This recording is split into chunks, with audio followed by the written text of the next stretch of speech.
Olá, mais um A Voz do Claustro no canal do Mosteiro de São Bento do Rio de Janeiro. Olá, eu sou a irmã Martina e hoje é o segundo encontro da nossa série sobre os santos.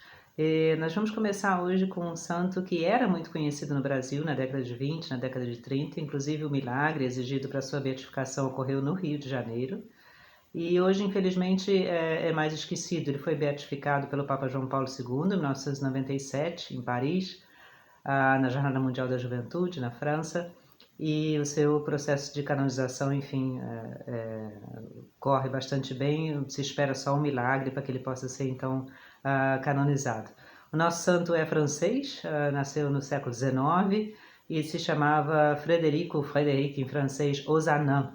Ele vinha de uma família, na verdade, originalmente judia, que tinha se convertido já gerações antes dele, e uma família de nomes brilhantes, tios, avós, enfim, várias pessoas, mulheres também na família, tinham sido importantes na história francesa como literatos, escritores, sobretudo nessa parte ligada à vida social, à vida pública, à vida política. E ele, o pai dele tem uma carreira também muito, por um lado brilhante, mas muito peculiar. Ele foi militar, depois foi advogado e depois foi médico. E era uma pessoa extremamente dedicada, de uma integridade, enfim, heróica quase, que, por exemplo, levou ele, o pai, a rejeitar uma oferta imensamente generosa feita por Napoleão Bonaparte, pelo imperador da França, uma oferta que foi feita a ele pessoalmente, porque ele, enfim, não concordava com alguma das ideias de Napoleão. E a mãe era uma artista, uma pessoa dedicada à literatura, que tinha uma saúde, no entanto, muito fraca. E eles tiveram juntos, os pais do nosso Frederico, 14 filhos, dos quais 11 morreram de criança e só 3 chegaram à idade adulta. A gente pode imaginar que trauma isso é para uma família, principalmente para as crianças. Os 3 que sobreviveram foram 3 meninos, com 10 anos de diferença de um para o outro, e cresceram, portanto, né, vendo os irmãos nascerem e morrerem, o que é muito duro, muito triste. E aqui já se mostra muito a qualidade da família e a qualidade da pessoa. Em vez de fazer disso, né, um motivo para, enfim, brigas e traumas e problemas, isso uniu muito mais a família. Os 3 irmãos, o mais velho se tornou sacerdote, o segundo, o nosso Frederico, se tornou, enfim, né, literato, advogado, professor universitário, o terceiro se tornou médico. E eles foram sempre extremamente unidos, muito diferentes entre si, mas extremamente unidos, amigos e bons uns com os outros, realmente cheios de amor, esse amor que vai até os detalhes, esse amor cheio de compreensão, esse amor cheio de interesse pelo outro. E cuidaram também dos seus pais. O pai morreu numa visita que ele fez à casa de pessoas pobres, ele caiu da escada e morreu logo em seguida. Tanto ele como a esposa, os pais, eram pessoas de uma dedicação aos pobres e aos doentes que marcou a vida dos filhos, que era conhecido inclusive no seu meio. E a mãe ficou viúva e mostrando, né, o cuidado que os filhos tinham pelos pais. O Frederico, na época, era um rapaz jovem ainda, estava estudando na universidade em Paris, estava já profissional, mas, enfim, ainda fazendo, né, estudos de doutorado. Veio de volta para Lyon, a cidade original dele, só para cuidar da mãe, só para ficar com ela até a sua morte. Então, a primeira coisa que a gente vê é essa escolha contínua dos santos, né? Podendo, enfim, complicar a vida, fazer daquilo motivo para briga e para problemas, ao contrário, transformam o sofrimento em motivo de mais amor, de mais união, de mais, enfim, bem feito aos outros. Depois ele mesmo, Frederico, o segundo dos filhos que sobreviveu, era muito doente, ele foi um dos que quase morreu de pequenininho. E ele inclusive vai morrer aos 40 anos de idade, incrível a quantidade de coisas que ele fez até os 40 anos de idade. E mais uma vez, essa sua saúde fraca, que vai acompanhar ele o resto da vida, em vez de ser, né, uma desculpa para uma vida mais ou menos inválida, enfim, né, apoiada nos outros, como ele mesmo diz, ele escreveu muitas e muitas cartas, a gente pode conhecer, enfim, né, a personalidade dele muito de perto, um motivo para que ele justamente tente constantemente se superar, tente constantemente com alegria, buscar a saúde, né, buscar estar bem, e muitas vezes, coitado, não consegue fazer tanto como gostaria, como ele escreve, porque é obrigado de tanto em tanto, né, a ficar realmente internado e coisas desse tipo. Ele é, de pequenininho, uma pessoa que se destaca, assim dizem os seus familiares, os testemunhos sobre a vida dele são inúmeros, é um processo de verificação, de canonização muito fácil de se fazer, porque ele é muito conhecido, uma pessoa muito brilhante, é dessas crianças precoces, crianças prodígios. Por outro lado, mostra já uma ternura, é a palavra que se usa com relação a ele, principalmente as pessoas que o conheceram, de caráter, de personalidade, que chama muita atenção. É uma pessoa que irradia bondade, que irradia ternura realmente, irradia alegria. Mais tarde, na universidade, grandes professores que vão ser, enfim, contra ele no sentido, né, das ideias, sobretudo professores mais ateus, pessoas, né, que vão se pôr contra a sua posição. Muitos deles vão escrever posteriormente testemunhos e dizer o perigo era a gente se encontrar com ele, porque quando você começava a conversar com ele, a falar com ele, a escutá-lo, você, inclusive é o termo que esse professor usa, né? Você se apaixonava por ele, no sentido de que é uma pessoa que te toca o coração, a bondade, a paz, a alegria, a ternura realmente pela pessoa humana, não importa quem seja, que ideias tenha, né, que religião seja, etc., que a gente via nele, era uma coisa que conquistava todo mundo. E ele vai, então, na adolescência tem uma típica rebelião de adolescência, né? Deixa inclusive um pouco a fé de lado e deixa o cabelo crescer um pouco, né? Depois a vida inteira ele vai ter aquele cabelo meio grande, típico dos franceses da época, intelectuais. E de novo a gente vê a escolha da graça de Deus, em vez de se fechar nessa meio rebelião e aí ir por caminhos realmente. A época na França, o século XIX, é um século cheio de revoluções, de brigas políticas, de radicalismos, né, de todos os lados. E ele poderia facilmente ter se metido nesse caminho. Em vez disso, ele humildemente pede ajuda a um professor do colégio, que era um sacerdote pelo qual ele tinha muito respeito pela inteligência, era um homem muito, muito culto, e ele realmente conversa com esse sacerdote algumas vezes, inicialmente, claro, né, cheio de discussões, como é típico desses momentos da vida, mas ele se deixa guiar por esse homem, que inclusive vai ficar seu amigo a vida inteira, vai ser uma espécie de segundo pai para ele. E devagarzinho então vai, né, achando o seu caminho, como ele diz, achando de novo a harmonia, achando de novo a segurança, achando de novo, né, em vez de estar com a cabeça metida em amarguras, né, de novo achando a felicidade e a tranquilidade da vida. E, portanto, de novo, esse se deixar ajudar, esse pedir ajuda, esse não se fechar a ajuda que Deus dá para a gente através dos outros, porque Deus ajuda sempre, Deus nunca quer que a gente, enfim, vá por caminhos, né, de desespero, de erro, mas a gente não se deixa ajudar, ou a gente não procura ajuda muitas vezes. É característico dos santos essa humildade de procurar a ajuda, de se deixar ajudar, sem perder a sua liberdade, sem perder a sua responsabilidade. Aos 18 anos ele publica já o seu primeiro trabalho acadêmico, que chama já a atenção de pessoas grandes na França do seu tempo. Ele mesmo, a família era uma família modesta, não era gente rica, mas são gente muito brilhante, familiarmente conhecidos como tal.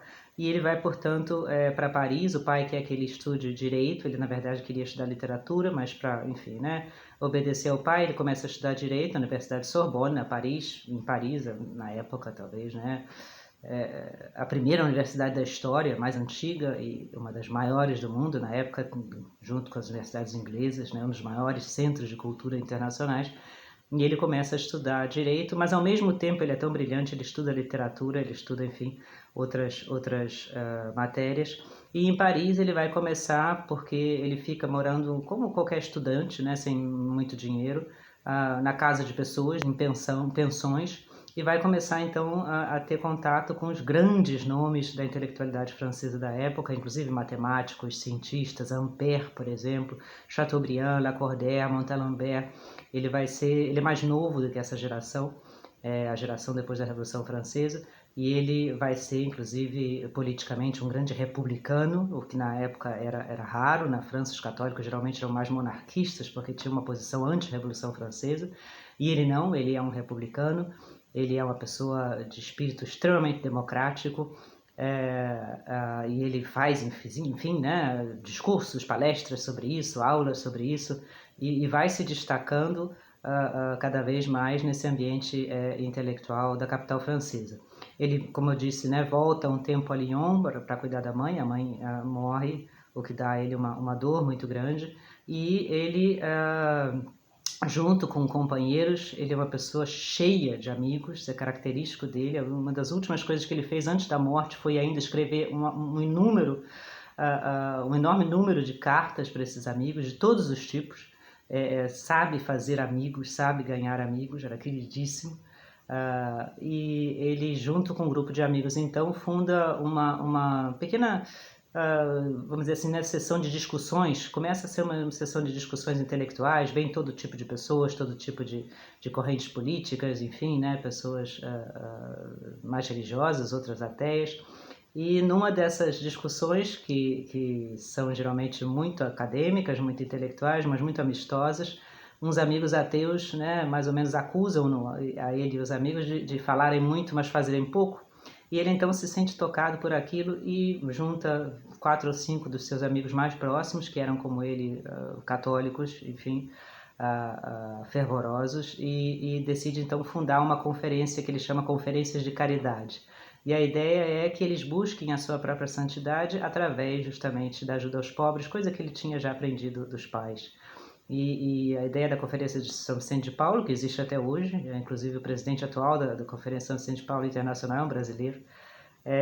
A ideia é que eles vão, uma vez por semana, no mínimo, visitar uma pessoa necessitada, uma pessoa pobre, uma pessoa doente, e vão dar ajuda completamente concreta a essa pessoa. Não se trata ali de evangelizar, ou de falar, ou de, enfim, consolar. Se trata realmente porque eles são todos estudantes de advocacia, de medicina, etc. Então, eles podem dar ajudas muito concretas a essas pessoas. A primeira pessoa, a história conta que ele ajudou, foi uma mulher que, enfim, apanhava muito do marido, o marido era um bêbado, ela tinha crianças pequenas e estava desesperada, não sabia o que fazer nessa situação, e ele investiga então a história e vê que na verdade ela não é casada com ele, portanto ela não tem obrigação nem civil nem religiosa com ele, e ele ajuda que essa mulher então, né, possa se livrar desse homem e posteriormente se casar como ela gostaria, com uma pessoa amiga. Quer dizer, coisas extremamente concretas, e acompanhando essas pessoas, como diz o Papa Francisco hoje em dia, sentindo o cheiro, botando a mão, enfim, né, na pobreza dos outros, realmente estando ali como amigos, prestando o seu serviço, e isso junto com a oração, isso junto, enfim, né, ele tem uma devoção enorme à oração do terço, mas é um homem extremamente brilhante, extremamente atraente. Ele pensa, inclusive, isso ele faz, essa fundação desse grupo, das Conferências de São Vicente, ele faz aos 20 anos de idade. Não é o único fundador, outros fundam com ele, mas a ideia vem dele, né? Na época da morte dele, 20 anos depois, a conferência já está espalhada nos países da Europa e na América, nos Estados Unidos, inclusive no Brasil, em outros países do mundo. E para isso ele tem contatos enormes com, enfim, né, Irmãs de Caridade, com o arcebispo de Paris. Ele é uma personalidade muito conhecida. Ele se forma em Direito aos 21 anos, se forma em Arte aos 22 anos, é doutor em Direito aos 23, doutor em Literatura aos 26. Aos 27 anos ele se tornou professor assistente da Universidade de Sorbonne, que é uma coisa, enfim, né, raríssima na história da universidade. E aos 31 anos ele se tornou professor titular da Universidade da Sorbonne, o professor mais jovem que essa universidade já teve nos tempos modernos. As suas aulas eram dadas no salão nobre da universidade. Os alunos contam que eles se sentavam no parapeito da janela ou do lado de fora, quando a janela podia ser aberta. Eram conferências que eram imediatamente publicadas em artigos. Isso se esquece muitas vezes quando se fala do Beato Frederico Ozanam, porque se lembra só dele como fundador da Sociedade de São Vicente de Paulo, e se esquece que ele foi um intelectual de primeira categoria na França do século XIX, e um dos primeiros nomes enfim, né, reforma religiosa, social da França nos tempos depois da Revolução Francesa, que tinham deixado a França, enfim, né, muito destruída. Ele considera uma vocação para o sacerdócio, o irmão mais velho já era sacerdote, ele era uma pessoa muito piedosa, e esse padre que aconselhou ele de pequeno, de jovem, diz a ele uma vez: eu acho que você devia se casar, porque você, enfim, né, a vida de sacerdote é uma vida dura, uma vida que tem muita solidão, e a gente precisa estar feito a isso por temperamento, e você é muito terno, você é muito carinhoso, eu acho que a sua vocação é o casamento. Ele fica na dúvida ainda, mas visitando o reitor da Universidade de Lyon, na casa dele, ele vê a filha do reitor cuidando do irmão dela, que era um rapaz, enfim, uma criança especial, uma pessoa, né, muito debilitada fisicamente. E ele então conta depois, as cartas dos dois são publicadas recentemente na França, é uma alegria ler as cartas deles ainda conhecidos, depois noivos, depois casados. E eles se casam então quando ele tem 28 anos de idade. Durante muitos anos eles vão tentar ter filhos e não conseguem, e só mais tarde conseguem ter uma filha, enfim, que ele vai deixar pequena. Ele é, portanto, conhecido como o fundador das conferências de caridade, que se espalharam como fogo na Europa Católica daquela época. Eu pertencia à Conferência São Vicente no Brasil, meu pai foi ainda das conferências vicentinas. Hoje é, obviamente, uma situação diferente, porque a situação social é diferente, né? Mas o bem que as conferências vicentinas fez é gigantesco, principalmente por esse equilíbrio entre, enfim, uma ajuda concreta, uma caridade muito discreta, mas muito eficiente, e uma piedade sem sentimentalismo, uma piedade profunda, uma piedade forte, inclusive um aspecto intelectual também. Isso é típico da personalidade dele. E ele, então, as várias doenças que ele teve durante a vida vão se agravando. Ele, inclusive, tenta, o último ano dele, ele passa um longo tempo na Itália com a esposa e com a filha, porque o clima italiano era melhor, e grande parte do dinheiro dele sempre é revertido para as conferências de caridade. Mas, enfim, eles vivem como pessoas de classe média, a gente diria. De novo, também a ideia, né, de que todo santo tem que fazer uma vida extremamente ascética. Não é o caso dele, é uma vida normal, uma vida... Tem um apartamentozinho em Paris, não tem luxo, mas vivem normalmente. Mas, enfim, a sua saúde vai deteriorando, e na volta dessa viagem, ainda no porto de Marselha, no sul da França, ele vai morrer aos 40 anos de idade, deixando a esposa e a filha. Uma das últimas escritos dele é uma oração na qual ele pede a Deus, né, para conservar sua vida. Ele queria ver ainda a filha crescer e cuidar da esposa. E no fim ele diz: mas que não seja feita a minha vontade, seja feita a tua. Uma relação com Nosso Senhor extremamente íntima, extremamente de amigo para amigo, né? Extremamente viril no sentido de não sentimental. Essas orações dele, nossa, a gente chora lendo, porque são coisas de uma coragem, de uma força, de uma entrega, e de uma esperança também, cheio de esperança, cheio de alegria.